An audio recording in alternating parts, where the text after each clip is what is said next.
Assalamualaikum warahmatullahi wabarakatuh. Di video ini, kami kelompok 2 akan menjelaskan tentang fotoperiodisme dan embriogenesis. Sebelum itu, kami akan memperkenalkan anggota dari kelompok 2, yaitu sebagai berikut.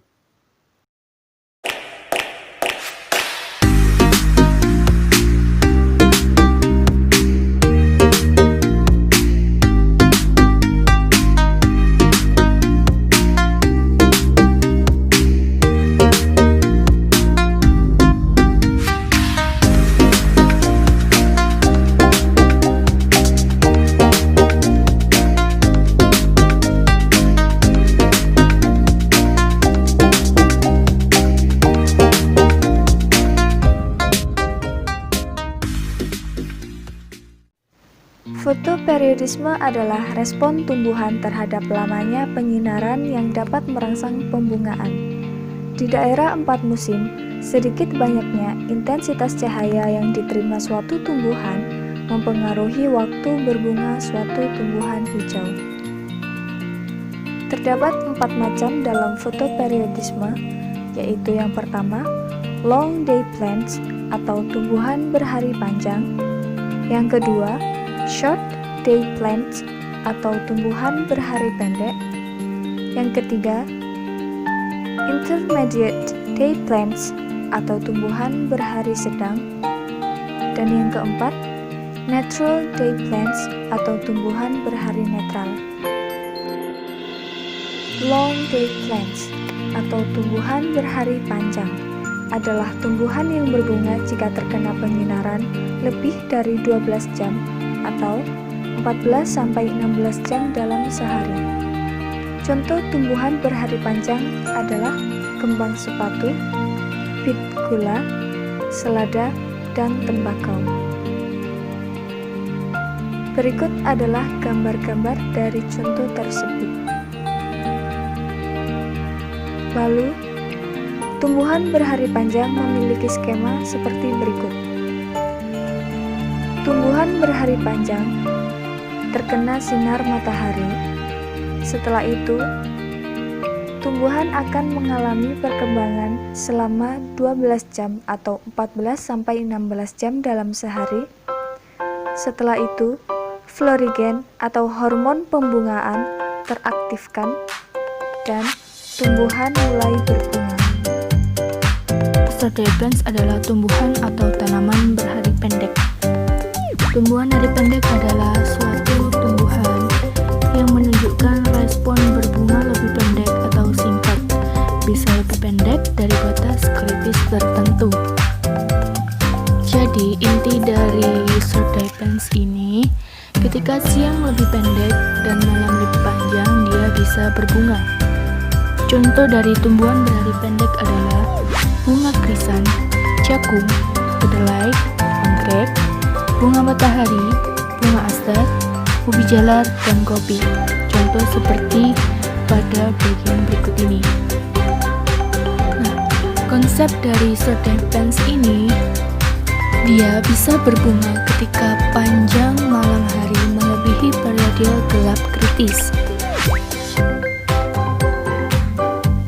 Pada tumbuhan short-day plants, berbunga jika panjang hari kurang dari periode kritis tertentu, yaitu 11-15 jam.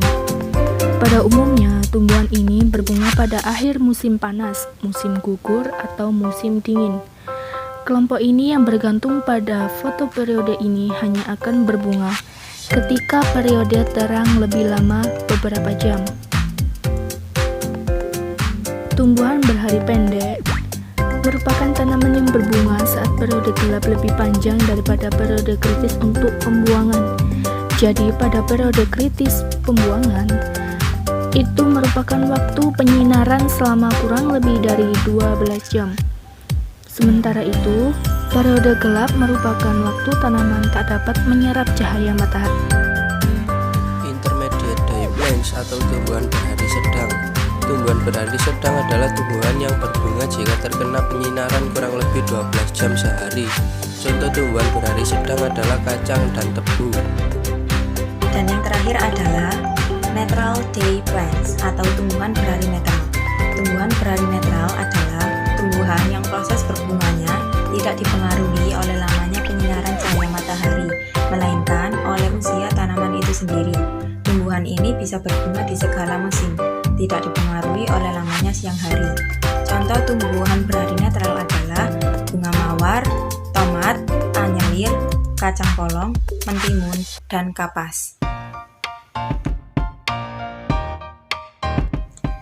Yang kedua adalah embryogenesis. Embryogenesis adalah proses pertumbuhan dan perkembangan embrio. Proses ini merupakan tahapan perkembangan sel setelah mengalami pembuahan atau fertilisasi. Fertilisasi akan menghasilkan sel individu baru yang disebut dengan zigot dan akan melakukan pembelahan sel atau cleavage menuju pertumbuhan dan perkembangan menjadi embrio. Proses embryogenesis meliputi zigot, morula, blastula, gastrula, dan janin. Zigot. Zigot adalah sel yang terbentuk dari hasil penyatuan sel sperma dan sel telur. Zigot mengandung 46 kromosom yang terdiri dari 23 informasi genetik dari ibu dan 23 informasi genetik dari ayah. Kromosom-kromosom inilah yang nantinya akan menentukan susunan genetik janin yang akan lahir nantinya. Zigot bersifat diploid karena peleburan sel telur dan sel sperma. Ciri-ciri zigot yaitu mampu membagi menjadi dua massa yang berbeda pada sel yang sama. Jadi, sel sperma masuk ke tuba Fallopi untuk membuahi sel telur. Dari sekian banyak sel sperma yang ingin membuahi sel telur, akan ada satu sel sperma yang bisa masuk untuk membuahi sel telur. Setelah sel sperma masuk, akan terjadi proses fertilisasi, yang mana membuat zigot berubah bentuk dari waktu ke waktu.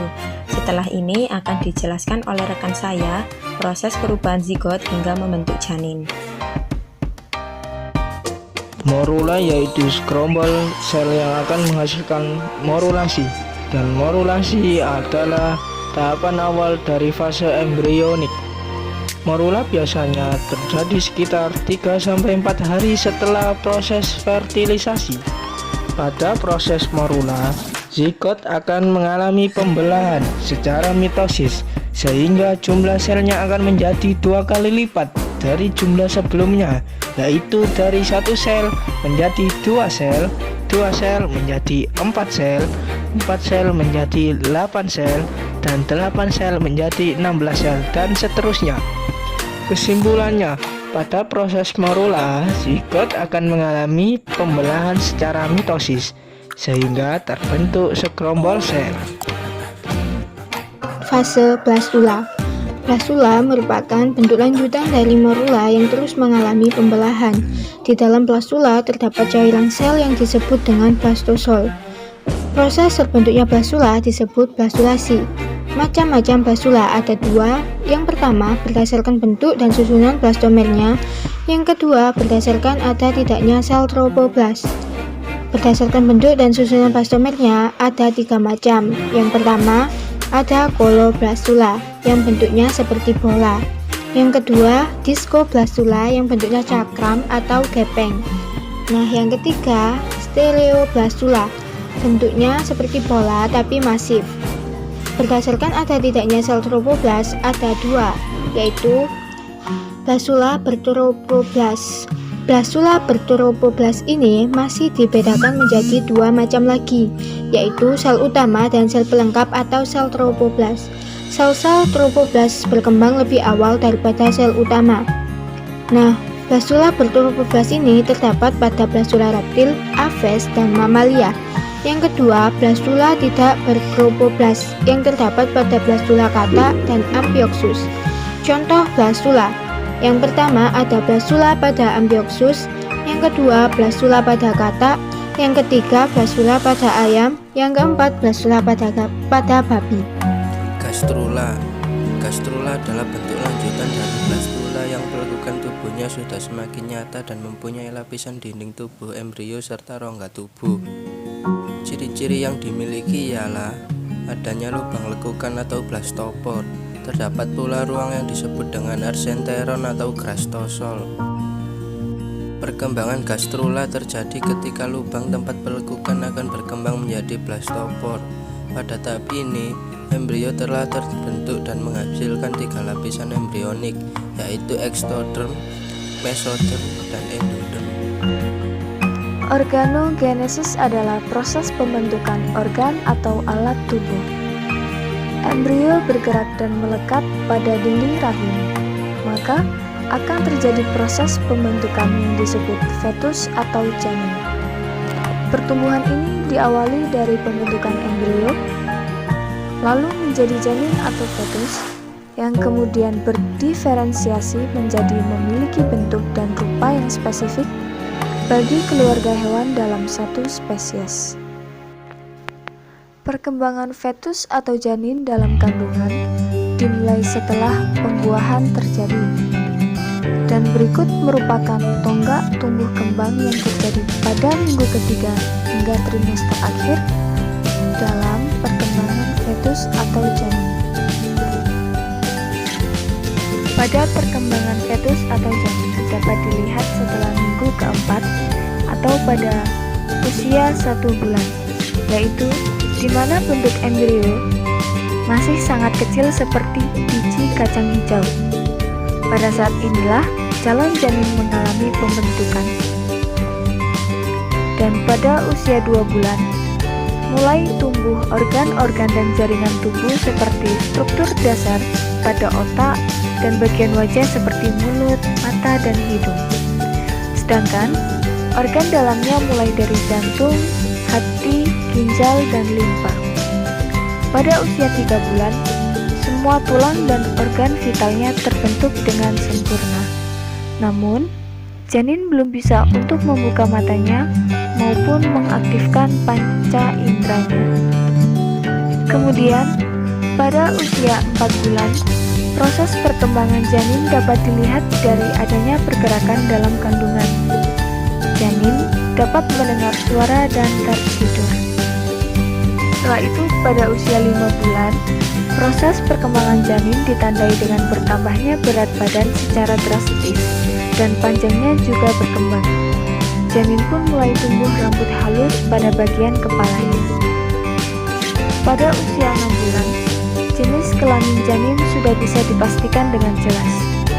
Bagian mata mulai berfungsi dengan baik dan organ lainnya berkembang dengan pesat.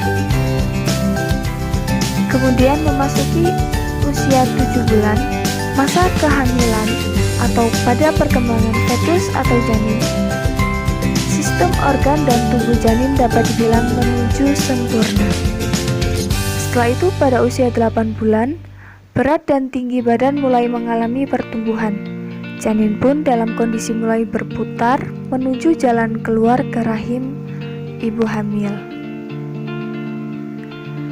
Setelah itu, janin akan memasuki pada bulan terakhir atau trimester terakhir, yaitu pada usia 9 bulan, di mana berat dan tinggi badan mengalami peningkatan dan semua organ tubuhnya pun sudah berfungsi dengan baik. Demikianlah penjelasan kami mengenai fotoperiodisme dan embriogenesis.